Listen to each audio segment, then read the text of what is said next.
നവംബറിലാണ് നമ്മുടെ കേരളം അതിദാരിദ്ര്യ വിമുക്തമായിട്ട് അനൗൺസ്മെൻറ്റ് ചെയ്തത്. അതുമാത്രമല്ല, അതിദരിദ്രരുടെ പട്ടികയിലും അതുപോലെ തന്നെ വോട്ടർ പട്ടികയിലും പേരില്ലാത്ത ഒരു കൂട്ടം ആൾക്കാർ നമുക്ക് ചുറ്റുമുണ്ട് കേട്ടോ. അപ്പോൾ ഇന്നത്തെ ന്യൂസ് പേപ്പറിൽ അതിനെക്കുറിച്ച് വ്യക്തമായിട്ട് കൊടുത്തിട്ടുണ്ട്. അപ്പോൾ നിങ്ങൾ ന്യൂസ് പേപ്പർ വായിക്കാൻ സമയം കിട്ടുന്നവരാണെങ്കിൽ തീർച്ചയായിട്ടും വായിക്കാം. ഒരു മേൽക്കൂരയുടെ ഉറപ്പിൽ എല്ലാ ദിവസവും ഉറങ്ങാൻ കഴിയുന്ന നമുക്ക് സങ്കല്പിക്കാൻ പോലും കഴിയാത്ത കുറച്ച് മനുഷ്യ ജീവിതങ്ങൾ. 16 വർഷമായി ഒരു പുഴയോരത്ത് വെയിലും മഴയുമേറ്റ് ജനിച്ചു മരിക്കുന്നവർ. 2 ശുചിമുറികളെ ആശ്രയിച്ച് കഴിയുന്ന 130 മനുഷ്യർ. കാണേണ്ടവർ കണ്ണുകൾ പൂട്ടിയടച്ചപ്പോൾ ഒരിക്കലും മുക്തമാകാതെ ഇവരുടെ അതിദാരിദ്ര്യ ജീവിതം തുടരുന്നു.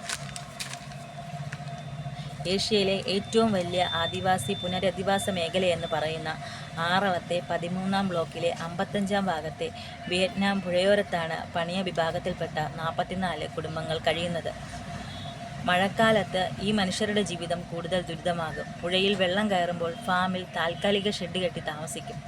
പ്രായമായവരെയും രോഗികളെയുമൊക്കെ തലയിലേറ്റിയാണ് കൊണ്ടുപോകുക. ഗർഭിണികളാണ് ഏറ്റവും അധികം പ്രയാസപ്പെടുന്നത്. ആംബുലൻസ് വരാൻ വൈകിയത് കൊണ്ട് പുഴയോരത്ത് പ്രസവിച്ചവർ വരെയുണ്ട്.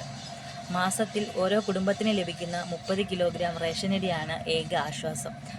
രാത്രിയിൽ വെളിച്ചമായി ടോർച്ചിൻ്റെ വെട്ടം മാത്രം. കിടന്നുറങ്ങുന്നത് പുഴയോരത്ത് പായും പഴംതുണിയും വിരിച്ച്.